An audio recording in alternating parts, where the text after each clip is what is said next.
努力して手に入れた高級車、最新のブランド服、あるいは SNS で着飾った華やかな経歴。もしあなたがそれらこそが女性を引きつける最大の武器だと信じているなら、残念ながらあなたは本当に価値のある女性ほどあなたの中身の薄さを冷徹に見抜いているという事実に気づいていません。実は格上の女性が本能レベルで求めているのは外面のデコレーションではなく、その奥に潜む精神的なキャパシティ、つまり器の大きさです。驚くべきことに、マッチングアプリの最大手の一つであるバンブルが2024年に行った最新のトレンド調査では、女性の 59% がパートナーに求める最も重要な条件として感情的な安定性を挙げています。経済力や容姿よりもトラブルに直面した際の心の余裕、つまりレジリエンスこそが現代の女性が最もシビアにジャッジしているポイントなのです。本日の動画を最後までご覧いただければ、あなたは 99% の男性が陥っている虚勢の罠から抜け出し、生物学的に格上の女性からこの人は他とは違うと確信される本物の器を手に入れる具体的なロードマップを手にすることになります。第1位で詳しく解説しますが、実は誰も見ていない場所での振る舞いこそがあなたの遺伝子レベルの誠実さを証明する最強のシグナルになるのです。この事実に気づけないままでは、どれだけ表面的なテクニックを磨いても本質的な信頼を勝ち取ることは一生できません。それでは格上の女性が密かに評価している器の正体、その第10位から順に解き明かしていきましょう。第10位は下方への礼節です。想像してみてください。あなたは意中の女性と少し高級なレストランでディナーを楽しんでいます。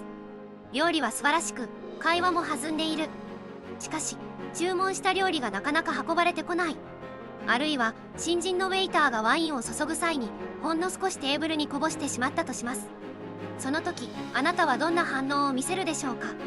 おい、いつまで待たせるんだ、教育がなっていないなと店員に対して威圧的な態度をとってはいませんか。もしそうなら、その瞬間にあなたの評価は地の底まで落ちています。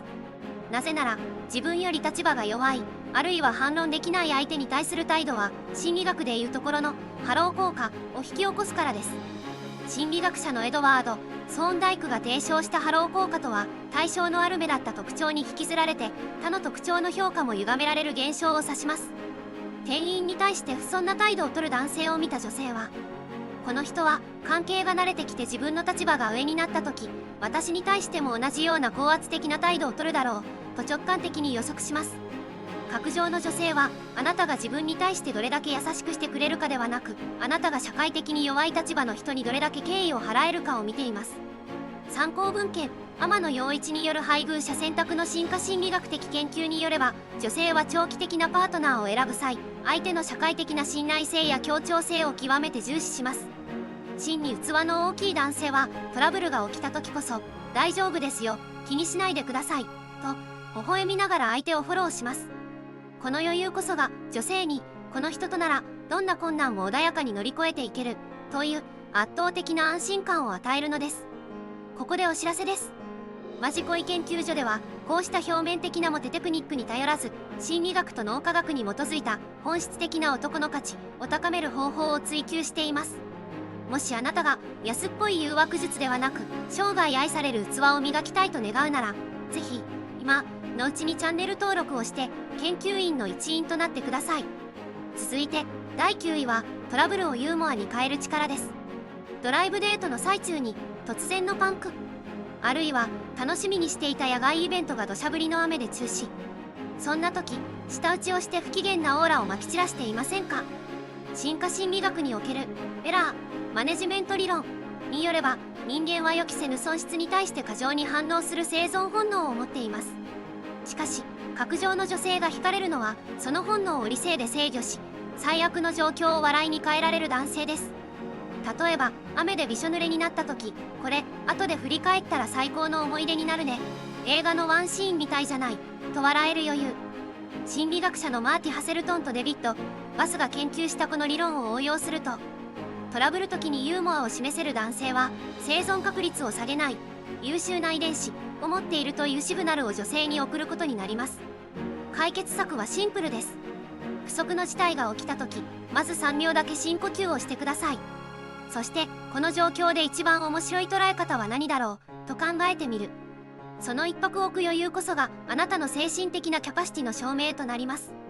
第8位は自分の無知を認める勇気です。格上の女性は私的な会話を好みます。しかしあなたが知らない話題が出た時、知ったかぶりをして話を合わせたり、無理に自分の得意分野に引き込もうとしたりしていませんか？実は自分を大きく見せようとする行為はアドラー心理学でいうところの優越性の追求の誤った形であり、根底にある強い劣等感を露呈させているに過ぎません。心理学者のジョン・フラベルが提唱したメタ認知という概念があります。これは自分の認知活動を客観的に把握する能力、つまり自分が何を知っていて何を知らないかを正しく認識する力です。知らないことをそれは知らなかった、教えてくれると素直に言える男性はこのメタ認知能力が極めて高く、自分自身に絶対的な自信があるという証拠になります。格上の女性は虚勢を張る男性を中身が空っぽで他人の評価に依存している脆い存在だと感じ取ります。逆に自分の限界を潔く認められる男性には底知れない器の大きさとさらなる成長への期待を感じるのです。第7位は非言語的なペーシングです。何を話すかばかりに気を取られて相手のリズムを無視していませんか？アルバート・メラビアンの研究によれば、コミュニケーションにおいて言語情報が占める割合はわずか 7% に過ぎません。残りの 93% は声のトーンや表情、そして沈黙のタイミングといった非言語情報です。器の大きい男性は相手の呼吸や話すスピード、感情の起伏に自分を合わせるペーシングが無意識にできています。彼女が悲しんでいる時は無理に励ますのではなく、同じようなトーンで静かに寄り添う。彼女が興奮して話している時はその熱量を受け止め、適切な間を置いてうなずく。この非言語的な一致は脳内のミラーニューロンを活性化させ、言葉を超えた深い共感と安心感を生み出します。相手に合わせることは自分がないことではありません。相手を丸ごと包み込む器があるからこそ、自分のリズムを一時的に脇に置けるのです。第6位は感情の言語化とアイメッセージです。パートナーとの関係で不満が溜まった時、あなたは急に黙り込んだり、あるいはお前が悪いと相手を責めたりしていませんか？こうした態度は心理学では受動的攻撃と呼ばれ、最も精神的な器が小さいとされる行動の一つです。器の大きな男性は自分の感情を冷静に分析し、相手をコントロールしようとしないアイメッセージで伝えます。例えば、なぜ返信してくれないんだと責めるのではなく、返信がないと何があったのかと思って私は不安になるんだと自分の感情を主語にして伝えます。これは心理学者のポール・ワツラウィックが提唱したコミュニケーションの理論にも通じますが、自分の感情を客観視し言葉で伝える能力は脳の前頭前野が高度に発達している証拠です。さて、ここであなたの恋愛運を引き上げるおまじないです。この動画のコメント欄に私は器の大きな男になると書き込んでください。言葉にしてアウトプットすることで、あなたの潜在意識にこの教えが深く刻まれ、明日からの行動が確実に変わり始めます。書くという行為そのものがあなたの脳を器を育てるモードへと切り替えるスイッチになります。第5位は過去の栄光を捨てる力です。昔はこうだった、俺の若い頃はといった武勇伝を語りたくなったら注意が必要です。これは心理学でいうサンクコストバイアスにとらわれている状態かもしれません。過去に費やした時間や努力に執着し、現在の自分を正当化しようとする心理です。格上の女性が惹かれるのは過去の遺産で生きている男性ではなく、常に今この瞬間を更新し続けている男性です。過去の成功体験というアイデンティティを惜しげもなく捨てられる潔さ、それは現在と未来に対する圧倒的な自己効力感、つまり自分はこれからも価値を生み出し続けられるという自信の裏返しです。器の大きい男性は過去を語る代わりに今取り組んでいる課題や未来へのビジョンを語ります。それも自慢げにではなく楽しそうに。その姿に女性はこの人と一緒にいれば自分の人生も停滞することはないという希望を見出すのです。第4位は沈黙を愛する余裕です。会話が途切れることを極端に恐れ、必死に話題を探して喋り続けていませんか？実はその焦りこそがあなたの余裕のなさを最も雄弁に語ってしまっています。器の大きな男性にとって沈黙は気まずい時間ではなく心地よい余白です。お互いに何を話さなくても同じ空間を共有しているだけで満たされる。この感覚は心理学者のジョン・ボールビーが提唱した愛着理論における安全基地が構築されている状態でしか得られません。あなたが沈黙を恐れずゆったりと構えていることで、女性は自分も無理に喋らなくていいんだという解放感を感じます。この自分を飾らなくていいという感覚こそが格上の女性がパートナーに求める究極の癒しなのです。ここから先はいよいよ本能の領域へと踏み込みます。第3位から第1位までは多くの男性が目を背けたくなるような、しかし避けては通れない器の本質についてお話しします。心の準備はよろしいですか？第3位は相手の不機嫌を自分の問題にしない力です。彼女が理由もなくイライラしている、あるいは仕事のストレスで八つ当たりをしてくる。そんな時あなたも一緒になって感情的になったり、俺が何かしたかなと過剰に不安になったりしていませんか？心理学者のピーター・フォナギーが提唱したメンタライゼーションという概念があります。これは自分や他者の行動の背後にある心の状態を推察する能力です。器の大きな男性は相手の感情を自分のせいだと混同せず、彼女は今何かに苦しんでいるんだなと一歩引いて観察することができます。これを心理学では自他の境界線を引くと言います。相手の感情に飲み込まれず、かといって無視するわけでもなく、ただ静かな防波堤のようにそこに存在し続ける。彼女が感情の嵐を出し切った後、変わらぬ様子でそこにいるあなたを見た時、彼女はあなたの底知れない包容力に本能レベルでの信頼を寄せることになります。第2位は無条件の需要と安全基地の提供です。格上の女性、特に社会的に自立し常に戦っている女性ほど、プライベートでは弱さをさらけ出せる場所を熱望しています。器の大きな男性は彼女の成功だけでなく、失敗も弱音も醜い感情も全てを否定せずに、そうなんだねと受け止めることができます。心理学者のカール・ロジャーズが提唱した無条件の肯定的関心です。彼女がどのような状態であってもその存在価値を認め、変えようとコントロールしないこと。これは言うのは簡単ですが、実行するのは極めて難しい高度な精神性が要求される行為です。あなたが彼女にとっての安全基地になれた時、彼女はあなたを失うことを何よりも恐れるようになります。なぜなら外の世界でどれだけ傷ついてもあなたの元に帰れば自分を修復できるという絶対的な確信が得られるからです。これこそが外面的なステータスでは決して太刀打ちできない最強の格上感の正体です。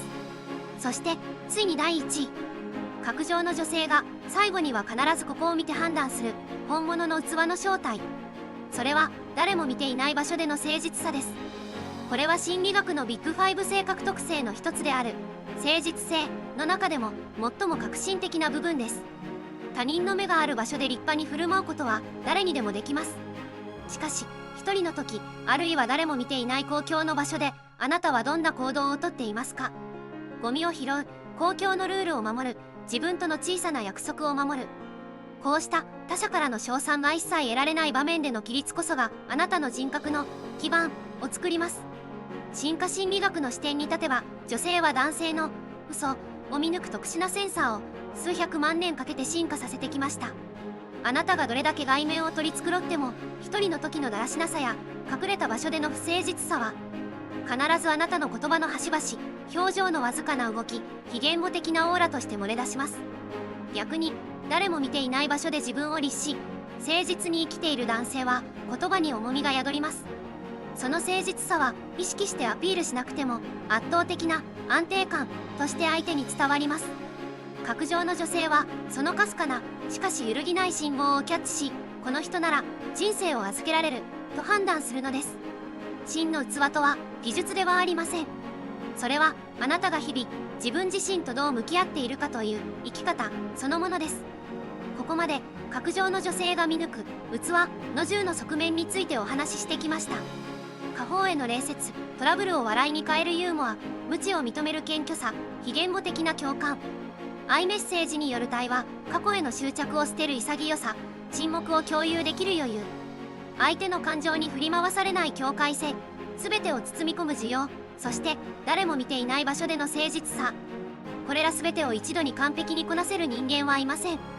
大切なのは完璧であることではなく、こうした器の大きさが存在することを知り、一歩ずつ近づこうとする姿勢です。あなたが自分の弱さを認め、虚勢を捨て、誠実に自分を磨き始めたその瞬間から、あなたの放つオーラは変わり始めます。そしてあなたがわざわざ追いかけなくても、本当に価値のある女性があなたのその大きな器に引き寄せられるように集まってくるはずです。もし今回の内容があなたの心に深く響いたなら、ぜひ高評価ボタンを押してください。また、あなたの周りにいる器の大きい人のエピソードがあれば、コメント欄で教えていただけると、他の視聴者の皆さんの学びにもなります。これからもまじこい研究所では、あなたの人生を根本から変える本質的な知恵を共有していきます。次の動画でお会いしましょう。あなたはあなたが思っている以上に大きな器を持てる可能性を秘めています。自分を信じて一歩ずつ進んでいきましょう。応援しています。